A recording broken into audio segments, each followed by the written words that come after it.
ಶ್ರೀ ಹಠಯೋಗಿ ರೇವಣಸಿದ್ದೇಶ್ವರರ ಒಂದು ದಿವ್ಯ ಗತಿಗೆ ಅನಂತ ನಮಸ್ಕಾರ ಸಲ್ಲಿಸುತ್ತಾ, ಈ ಕಲಿಯುಗದ ಕಾಂತಾರದಲ್ಲಿ ಜನಿಸಿ ನಂಬಿದ ಭಕ್ತರಿಗೆ ಬೇಡಿದ್ದನ್ನು ಉಣಿಸಿ ಸಾಕ್ಷಾತ್ ಭಗವಂತ ತ್ರಿಕಾಲ ಜ್ಞಾನಿಯಾಗಿ ಬೆಳೆದಿರತಕ್ಕಂಥ ಪರಮ ಪೂಜ್ಯ ಶ್ರೀ ಶ್ರೀ ಹಠಯೋಗಿ ರೇವಣಸಿದ್ದೇಶ್ವರರ ಒಂದು ಕೃತಿ ರಚನೆಯಾಗಿದೆ. ಈ ಕೃತಿ ಸುಮಾರು 14 ವರ್ಷಗಳ ಹಿಂದೆ ರಚನೆ ಆಗಿದೆ. ಜೇವೂರ ಗ್ರಾಮದ ಹಿರಿಯರು ನಮಗೆ ತಿಳಿಸಿಕೊಟ್ಟಿದ್ದಾರೆ.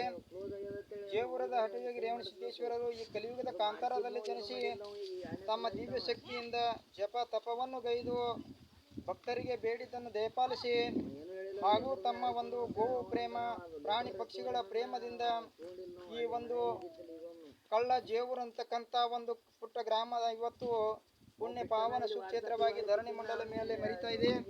ಆ ಜೇವೂರ ಗ್ರಾಮದ ಇತಿಹಾಸ ಒಂದು ಪುಟ ತೆಗೆದು ನೋಡಿದರೆ, ನಮ್ಮ ವಿಜಯಪುರ ಜಿಲ್ಲೆಯ ಚಡಚಣ ತಾಲೂಕಿನ ಹಾಗೂ ಇಂಡಿ ತಾಲೂಕಿನ